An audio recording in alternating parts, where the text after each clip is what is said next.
You know how a rabbit sits, kind of calm but totally alert? Well, there's a yoga posture that's all about capturing that exact feeling. It's called Shashankasana, or, you guessed it, the rabbit pose. And it's a really simple but surprisingly powerful way to just hit the reset button on your body and your mind. So how in the world can pretending to be a rabbit actually calm your nervous system and help your posture? Well, the answer is kind of baked into the ancient wisdom of yoga, which, loves to pull inspiration from the natural world. So let's dive in and break it down. And to really get a feel for this posture, we've got to start with its name. Seriously, the Sanskrit words themselves hold the key to the whole vibe of the pose. Okay, so the name Shashankasana is straight from Sanskrit. Shash literally means rabbit, and Ank means something like figure or lap. So the name itself paints this picture for you, a calm, curled, seated rabbit. Just holding that image in your mind, that's actually the first big step to getting the pose right. All right, enough theory, right? Let's get into the practice. I'm gonna walk you through how to do the rabbit pose step by step so you can do it safely and really feel the effects. So how do you actually do this calming pose? Well, the real secret here, the secret sauce really, isn't just the shape you make. It's all about syncing up every single movement with your breath. Let's walk through it together. Okay, let's start. Step 1, begin in Vajrasana. That's thunderbolt pose, just sitting comfortably on your heels. Got it? Good. Now step 2, take a nice, slow, deep breath in, and as you do, raise both of your arms straight up. Keep them right by your ears, like you're framing your face. Feel that nice, long stretch. For step 3, as you breathe out completely, bend forward, and this is key, hinge from your hips, not from your back. Think of it like you're folding your arms right at your waist. That brings us to step 4. Let your hands and forehead gently touch the ground at the exact same time.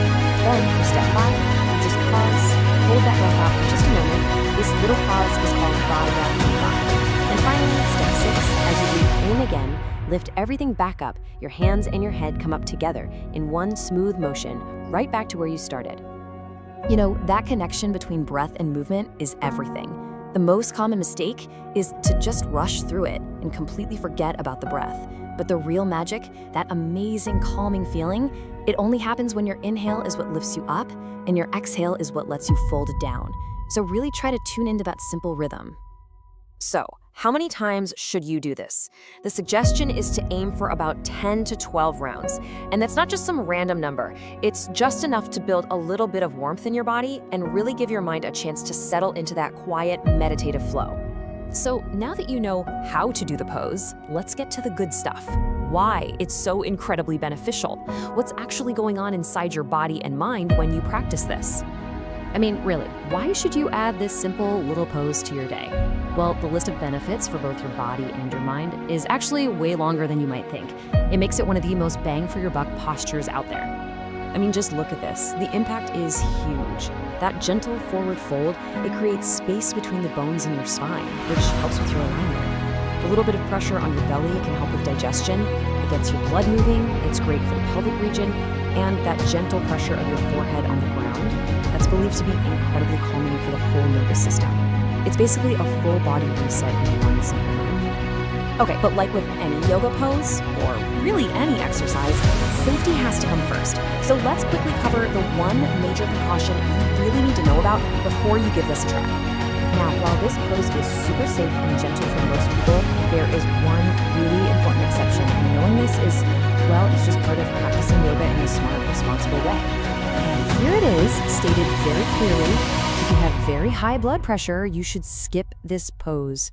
Think about it, that forward bend puts extra pressure on your head and your heart, so it's just better to be safe and choose a different posture instead. The rabbit pose is just such a beautiful reminder that sometimes the simplest, quietest things we do can have the biggest benefits. It kind of makes you wonder, right? What other simple moments in your day could be a secret opportunity for a total reset? Well, that's all for this experiment.